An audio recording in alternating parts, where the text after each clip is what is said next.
RSS यानी संघ के मुखिया ने बड़े बयान दिए हैं। मोहन भागवत ने कहा कि इस्लाम अमर है, यानी भारत में हमेशा रहेगा।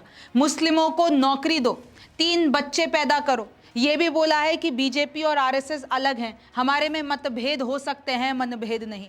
मथुरा और काशी के आंदोलन में आरएसएस समर्थन नहीं करेगा। और कैसे ये जो 75 ईयर्स में रिटायरमेंट वाली बात है उस पे भी जवाब दिया है। सवाल यही पूछा गया ना भाई, आपको पता है मोदी क्या रिटायर हो जाएंगे 75 ईयर्स में? इन सब पे मोहन भागवत ने बड़े बयान दिए। अब वही 10 बड़े जवाब उनके मैं आपको बताने वाली हूँ। नमस्ते, मेरा नाम रिमझिम जेठानी है, आप न्यूज़ 24 देख रहे हैं। सबसे पहले देखिए कि कैसे हिंदू मुस्लिम विवाद पर मोहन भागवत ने बहुत कुछ कहा। सवाल नंबर 1 हमारा यही है। तो मोहन भागवत ने यह कहा कि भारत में इस्लाम का हमेशा एक स्थान रहेगा। इस्लाम भारत में प्राचीन समय से मौजूद है, वो यहीं से ही बढ़ा, तो यहाँ पर है तो फिर वो आगे भी रहेगा। अगर कोई भी हिंदू ऐसा सोचता है कि इस्लाम खत्म हो जाएगा तो फिर वो हिंदू सोच नहीं है। हिंदू सोच ये नहीं कि इस्लाम खत्म हो जाएगा। हिंदू और मुसलमान के बीच आपसी विश्वास जरूरी है। धार्मिक आधार पर हमला करने में आरएसएस विश्वास नहीं रखता है।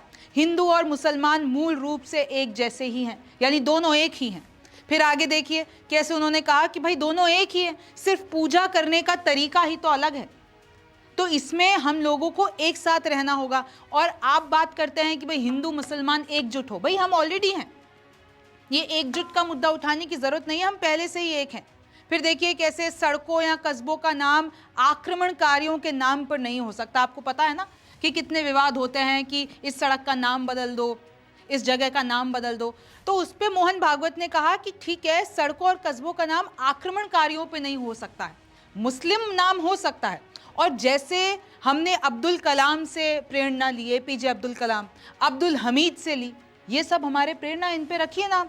जैसे कि आप देखिए कैसे उन्होंने कहा कि राम प्रसाद बिस्मिल भी हमारे लिए प्रेरणा है, इंस्पिरेशन है, उतने ही अशफाक उल्लाह खान से प्रेरणा हमें मिलती है। फिर उन्होंने ये भी कहा कि हर जगह मंदिर और शिवलिंग मत ढूंढो। 3 उन्होंने जगह अलग रखी, अयोध्या, मथुरा, काशी। फिर राम मंदिर एकमात्र ऐसा आंदोलन था जिसका हमने समर्थन किया। जब उनसे ये पूछा गया सवाल नंबर 2 कि भाई मथुरा काशी पे आंदोलन पे आरएसएस का क्या टेक है, तो उन्होंने कहा कि भैया राम मंदिर एकमात्र ऐसा था जिस पर हमने सपोर्ट किया, लेकिन काशी और मथुरा के आंदोलन का हम समर्थन नहीं करेंगे। लेकिन इसके बाद उन्होंने ये भी कहा कि अगर किसी भी आरएसएस के आदमी को समर्थन करना हो, आंदोलन में जुड़ना हो, तो वो जुड़ सकते हैं। आरएसएस के स्वयंसेवक ऐसे आंदोलनों में शामिल हो सकते हैं, लेकिन आरएसएस इससे किनारा करता है। फिर देखिए सवाल नंबर 3, क्या बीजेपी और संघ में तनाव है? इसका जवाब दिया कि कोई भी विवाद नहीं है हमारे बीच में। हाँ, मतभेद हो सकते हैं लेकिन मनभेद नहीं होंगे। यानी इन्होंने यहाँ पर एक्सेप्ट कर लिया कि बीजेपी और आरएसएस में बहुत वक्त ऐसे आते हैं जहाँ पर मतभेद होता है। और अभी आपको पता है जो एलिफेंट इन द रूम है वो कौन है? भाई बीजेपी का अगला राष्ट्रीय अध्यक्ष कौन होगा, उसका फैसला ही नहीं ले पा रहे हैं। और जब अंदर से हम खबरें सुनते हैं तो यही सामने आता है कि बीजेपी और आरएसएस में एक जो है एक म्यूचुअल अंडरस्टैंडिंग नहीं बैठ पा रही है। तो उन सब पे ये कहा कि भाई मतभेद हो सकते हैं लेकिन मनभेद नहीं, लेकिन कोई भी एड्रेस करके नहीं बोला। संघ और बीजेपी अपने अपने क्षेत्र में स्वतंत्र है। उन्होंने ये भी कहा कि भाई बीजेपी अपने फैसले अलग लेती है, संघ हमेशा अलग लेता है। हम दोनों को आप इस तरीके से मत मिलाइए, हम दोनों अलग हैं, अपने अपने क्षेत्र में हम इंडिपेंडेंट हैं। फिर जब उनसे पूछा गया क्या बीजेपी सरकार, जितने भी फैसले बीजेपी सरकार में होते हैं क्या आरएसएस लेती है, क्या संघ लेते हैं? आपके मन में भी सवाल होगा, बहुत बार पूछा जाता है। तो मोहन भागवत ने कहा देखिए हम सलाह दे सकते हैं लेकिन फैसले वे ही लेते हैं, वो लोग ही लेते हैं, हम तय करते हैं तो इतना समय नहीं लगता। अब देखिए यहाँ पर उन्होंने बीजेपी को तंज कस दिया। उन्होंने ये कहा, और ये किस बात पे कहा? बीजेपी के राष्ट्रीय अध्यक्ष वाली बात पे कहा। उन्होंने कहा कि अगर हम फैसला करते ना कि बीजेपी का राष्ट्रीय अध्यक्ष कौन होगा, उन्होंने ये कोट नहीं कहा लेकिन मैं आपको इसका मतलब बता रही हूँ। तो उन्होंने, उनके कहने का मतलब यही था कि अगर हम फैसला करते बीजेपी के राष्ट्रीय अध्यक्ष का तो हमको इतना टाइम नहीं लगता। तो एक तरीके से तंज कस दिया। फिर आप देख सकते हैं सवाल नंबर 5, क्या 75 के बाद राजनीति से रिटायर? अच्छा, ये एक बहुत बड़ा मुद्दा बना था, आप याद कीजिए, क्योंकि मोहन भागवत ने ही ये कहा था कि भाई 75 ईयर्स के बाद रिटायर हो जाना चाहिए। तो जब उनसे उस पर जवाब मांगे, क्योंकि आपको पता है कि प्रधानमंत्री मोदी 75 के होने वाले हैं, मोहन भागवत भी होने वाले हैं, तो जब उनसे पूछा गया कि भाई 75 के बाद क्या राजनीति से रिटायर, सबके मन में ये सवाल कि क्या अगर मोदी 75 के हो जाएंगे तो क्या फिर वो राजनीति छोड़ देंगे? क्या वो रिटायर हो जाएंगे? मैंने ये नहीं कहा कि मैं रिटायर हो जाऊंगा, ये मोहन भागवत का जवाब है। और ना ही मैंने ये कहा कि किसी और को रिटायर हो जाना चाहिए।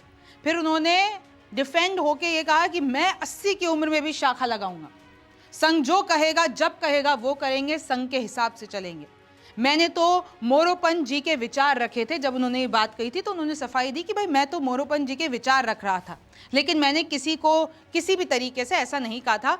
फिर सवाल नंबर 6, जब उनसे पूछा गया कि भाई जो नया कानून आया, पीएम सीएम को जेल जाने वाला कानून आया है, इस पे आपका क्या कहना है? तो बोला देखिए, नेतृत्व और नेताओं की छवि साफ होना चाहिए, इस पर कानून बने या नहीं बने ये संसद तय करेगी, इस पे मैं कुछ नहीं बोलूँगा। फिर सवाल नंबर 7, आबादी और धर्म परिवर्तन पर क्या बोला? देखिए, उन्होंने ये कहा कि जनसंख्या असंतुलन की वजह धर्मांतरण और अवैध प्रवासन है। यानी ये जो सरकार घुसपैठ रोकने की कोशिश कर रही है उसमें आप सबको साथ देना चाहिए, क्योंकि घुसपैठियों को हम बर्दाश्त नहीं कर सकते। और ये भी बोला कि भाई नौकरियां अवैध प्रवासियों को नहीं देनी चाहिए, देशवासियों को देनी चाहिए। और उसमें ऐसा नहीं है कि देशवासियों में मुस्लिम नहीं आते हैं, इसमें मुसलमान भी शामिल हैं, मुस्लिमों को भी नौकरी दो, लेकिन अपने देशवासियों को दो, उन्हें भी नौकरी मिलनी चाहिए, अवैध प्रवासियों को मत दो। फिर उनसे पूछा गया कि भाई वही आबादी से रिलेटेड उनसे सवाल पूछे जा रहे थे, तो उन्होंने कहा कि भाई 3 बच्चे देश के विकास के लिए देश हित में उचित हैं, 3 से ज़्यादा नहीं, और बैलेंस रखना पड़ेगा। फिर उन्होंने बहुत सी चीज़ें इसमें ऐड ऑन की कि कैसे आबादी इम्बैलेंस हो रही है। कई रिपोर्ट्स आपने ये भी पढ़ी होगी कि हिंदू आबादी घट रही है। तो उन्होंने ओवरऑल यही कहा कि भाई 3 बच्चे करना ठीक है, लेकिन आपको पता है कि हमारे सरकार की पॉलिसी है कि भाई हम दो हमारे दो। जातिगत आरक्षण, उन्होंने ये तो कहा कि ये जो जाति के आधार पर भेदभाव होता है, छूअछूत होता है, ये सब गलत है, लेकिन अगर संविधान के नियमों के अनुसार जातिगत आरक्षण मिलता है तो वो जो संवैधानिक तरीके से होगा उसको हमारा समर्थन है। वो उसके खिलाफ है जो पहले होता था, क्योंकि उनसे मनुस्मृति पे भी पूछा गया। तो उन्होंने कहा कि भाई अब देश को एक नई नीति, एक नई स्मृति की ज़रूरत है। ये जो पहले होता था छूअछूत, भेदभाव, ये ठीक नहीं है, और ये जाति के नाम पर बांट देना वो ठीक नहीं है। फिर ये भाषा विवाद बहुत चल रहा था, तो फिर बोला कि भाई भारत की सभी भाषाएं राष्ट्रभाषाएं, कोई एक भाषा राष्ट्रभाषा नहीं है। ये जो विवाद हो रहा है भाषा के नाम पर, लैंग्वेज के नाम पर, ये नहीं होना चाहिए। इनफैक्ट आपको सारी भाषाएं शिक्षा, मिशनरी स्कूल, मदरसों, हर जगह मिलनी चाहिए। ये शिक्षा बहुत महत्वपूर्ण है, हमारे पास इतनी भाषाएं हैं। फिर उन्होंने खुद ने बताया कि भाई मैं छोटा था तो मैंने ऑलिवर ट्विस्ट भी पढ़ा है, लेकिन ऐसा मत कीजिए, मैंने बहुत अंग्रेजी में नॉवल पढ़ी हैं, लेकिन इसका मतलब ये नहीं है कि अगर मैं अंग्रेजी पढ़ रहा हूँ तो मैं प्रेमचंद की कहानियों को भूल जाऊँ, मैं हिंदी को भूल जाऊँ। और फिर उन्होंने ये भी ऐड किया कि संस्कृत भी बेहद ज़रूरी है, संस्कृत में आपको शिक्षा लेनी चाहिए। सवाल नंबर 8, क्या संघ हिंसा करता है? उन्होंने कहा कि अगर हम हिंसक होते तो कहीं अंडरग्राउंड छिपे होते, इतना बड़ा संगठन हमारा नहीं होता। आपको पता है ना, 100 वर्ष पूरे हो गए हैं आरएसएस को, और उसी में ये प्रेस कॉन्फ्रेंस में सारी चीज़ें कही गई। त्योहारों के दौरान क्या मांसाहार गलत है? उस पर उन्होंने कहा कि देखिए, व्रत में लोग अगर शाकाहारी रहना चाहते हैं तो ठीक है, अगर कुछ देख के उनकी भावनाएं आहत होती है तो आपको परहेज करना चाहिए। 2-3 दिन की बात है, परहेज रखो, और अगर परहेज रखोगे तो फिर कानून नहीं बनाना पड़ेगा। फिर आप देखिए सवाल नंबर 10, संघ में महिलाओं का कितना बड़ा योगदान है? क्योंकि आरोप लगता है ना कि भाई महिलाओं को उतनी प्रायोरिटी और उतना सम्मान और उतना इक्वालिटी नहीं मिलती है। तो इधर कहा मोहन भागवत ने कि संघ में महिलाओं की प्रभावी भूमिका है। सिर्फ दोनों की शाखा अलग लगती है, लेकिन उनका योगदान बहुत बड़ा है। इनफैक्ट उन्होंने कहा कि संघ प्रेरित अनेक संगठनों की प्रमुख महिलाएं हैं। फिर उन्होंने देखिए, जैसे कि मैं आपको कह रही थी, मनुस्मृति पर बोले देश को नई स्मृति की ज़रूरत है, मनुस्मृति की नहीं। उनके ये एग्जैक्ट कोट नहीं है, लेकिन इनडायरेक्टली उनका कहने का मतलब ये था। फिर आपको पता है कि भाई ये 100 वर्ष मना रहे हैं, आरएसएस के 100 वर्ष पूरे हो गए, तो पहले 2 दिन का भी संबोधन में मैं उनकी हाइलाइट्स दे देती हूँ। वैसे तो 3 वीडियोज़ हैं और हर वीडियो 2-2 घंटे की है। तो 27 अगस्त को उन्होंने कहा संघ जितना विरोध किसी संगठन का नहीं हुआ। फिर 26 अगस्त को उन्होंने कहा था कि सभी की श्रद्धा का सम्मान करें, हिंदू राष्ट्र का सत्ता से लेना देना नहीं है। उन्होंने ये भी कहा कि हिंदू राष्ट्र का मतलब ये नहीं है कि हम किसी को छोड़ देंगे। और मैं आपको एक और चीज़ बता देना चाहती हूँ, जब उनसे विभाजन के बारे में पूछा गया कि भाई पार्टीशन हुआ और सब कुछ, तो उन्होंने क्या कहा, संघ ने इसका विरोध किया था, लेकिन संघ की ताकत क्या थी उस समय? पूरा देश उस समय महात्मा गांधी जी के पीछे था। यानी उन्होंने कहा कि भाई संघ उस वक्त इतना ताकतवर नहीं था, वरना विभाजन नहीं होने देते। उस वक्त देश महात्मा गांधी के पीछे था। महात्मा जी ने तो कह दिया था कि विभाजन मेरी लाश पर होगा। गुरु गोलवलकर जी ने, एक कार्यकर्ता ने पूछा कि देश विभाजन की ओर बढ़ रहा है, तब गोलवलकर ने कहा कि नहीं, गांधी जी ने सहमति नहीं दी है, विभाजन नहीं होगा। लेकिन कुछ हुआ जिसके बाद उन्होंने भी मान लिया। तो इसी तरीके से देखिए, जब गांधी जी मान गए उसके बाद हर किसी को मानना पड़ा और उस टाइम संघ कुछ नहीं कर पाया। फिर जब उनसे ये पूछा गया कि हिंदू राष्ट्र पे आप कुछ कहिए, तो हिंदू राष्ट्र पे वो ये कहते हैं कि जब हम हिंदू राष्ट्र की बात करते हैं तो सवाल उठाए जाते हैं। जब हम हिंदू राष्ट्र कहते हैं तो हमारा मतलब ये नहीं होता कि हम कुछ लोगों को छोड़ देंगे। ये हम किसी का विरोध नहीं कर रहे हैं, क्योंकि आरोप लगता है ना कि हिंदू राष्ट्र में मुस्लिम नहीं होंगे। तो ऐसा कुछ नहीं है, संघ ऐसा नहीं है। संघ किसी प्रतिक्रिया या विरोध से पैदा नहीं हुआ है। जब उनसे सवाल पूछे गए कि डिफरेंट पार्टियों को लेकर, तो कहा कि सब, एवरीबडी इज वेलकम। सच्चा हिंदू वही है जो हर किसी की रिस्पेक्ट करे, हर धर्म का रिस्पेक्ट करे। तो इसी तरीके से देखिए, उन्होंने बड़े बड़े यहाँ पर बयान दिए हैं। और मैं आपको बता दूं कि अभी बिहार चुनाव आने वाले हैं, अभी बीजेपी के राष्ट्रीय अध्यक्ष का चुनाव भी होने वाला है। इसके बाद प्रधानमंत्री मोदी, आपको पता है ना कि बहुत सारी चीज़ें चलती हैं। हालांकि बीजेपी ने क्लियर कर दिया है कि भाई कोई रिटायरमेंट नहीं हो रहा है। 2029 में भी प्रधानमंत्री मोदी, मतलब जो नरेंद्र मोदी है, वो प्रधानमंत्री बनेंगे। तो इसी तरीके से देखिए सारा हुआ। मैं एक आपको छोटी सी बाइट भी सुना देती हूँ।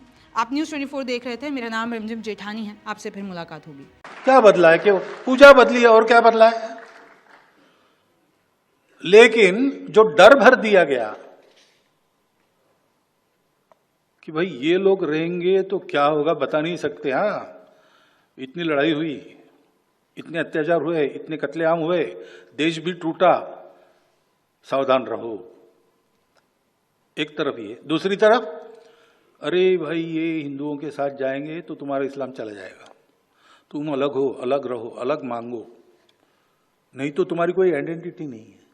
गलत बात है भाई। उस मौलाना अबुल कलाम आजाद की इंटरव्यू में है, रिलीजन बदलने से कौम नहीं बदलती। और मुझे अरशद मदनी साहब ने बताया था कि उनके चाचा ने भी ये बात कही थी।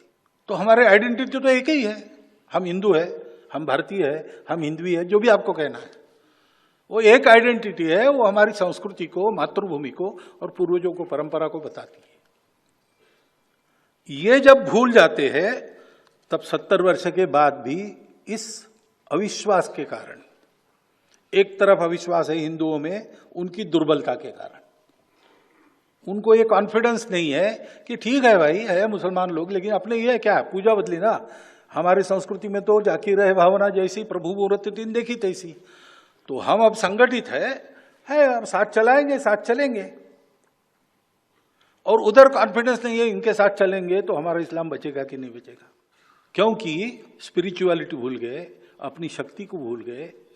एक जगह शक्ति जागरण करना आवश्यक है, समाज का संगठन करना आवश्यक है, दूसरी जगह ये गलतफहमी हटानी आवश्यक है। भाई पहले दिन इस्लाम भारत में आया तब से आज तक इस्लाम यहाँ है और रहेगा। ये मैंने भी पिछले बार भी कहा था, इस्लाम नहीं रहेगा ऐसे सोचने वाला हिंदू सोच का नहीं है, हिंदू सोच ऐसी है नहीं। दोनों जगह ये कॉन्फिडेंस बने तब ये संघर्ष खत्म होंगे। तो पहले ये मानना होगा कि हम सब लोग एक है, हमारी भाषाएं अलग है, जाति पाति अलग है, पूजा अलग है, ये सब है, विशिष्टताएं हैं हमारी, लेकिन सबसे ऊपर ये हमारा राष्ट्र है, सबसे ऊपर ये हमारा देश है, हमारा समाज है, हमारी संस्कृति है, और वो अलग अलग नहीं है।